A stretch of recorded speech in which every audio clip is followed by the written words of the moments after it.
College Universitas Section 4 kijing tip nam ta ki KHUBOR LAITKAM te kidon ki kam ki balaj belak yang ba ka MPSC te kapus kabade na on behalf of government of Meghalaya application are invited in online mode no kan mau kan nevita ka online from the citizen of India as per the term and condition of this advertisement for recruitment for the post of research officer under planning department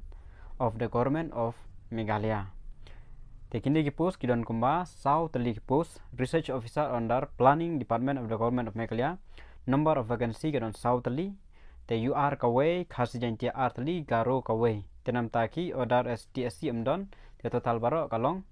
4 post te sau teli ki post baro UR kawai R teli khasi jantia kawai nam taki garo te karne ka skill of pay kade level 16 as per revised pay structure te ki bala aman apply na kamne skabha ki bala aman apply meno bala aman apply. Qualification given long second class master degree in economics, mathematics or statistics from any recognized university. Kan mau tanggi nilai teli economics, mathematics, lane statistics in any recognized university kita kepada second class sejarong. Or honors degree in economics, mathematics or statistics with 5-year experience in planning, evaluation and statistical work. Tanga kini kilai telik department wah kibala te kiba day tangka honors ru kemudian honors degree ru kiba 4 yang master nrai kide bentani ka 5 years experience in planning and evaluation dan statistical work kita tetang kini kibala na kebe economics mathematics but statistic kibala aban apply nam takane post research officer under planning department dengan membatai kane ke age relaxation tip kan de bi hadu live art te plus sans name kan lomai live news name baro kalau kumtai baro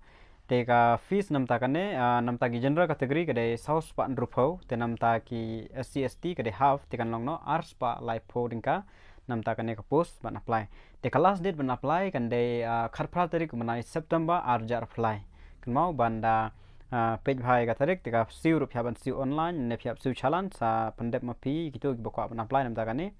bad dakan mau ru ban nda pi apply banda update ru ka profile ka jong pi hapo ka MPSC website khnang ba phinnom sha reject pandap detail load nadu kasten ter baro ke jing kamaro khnang ba phinnom mi rejected list mar ba bun ma ki ba mi rejected list ki dei namar ba claim update ka profile ka jong ki hapo ka MPSC website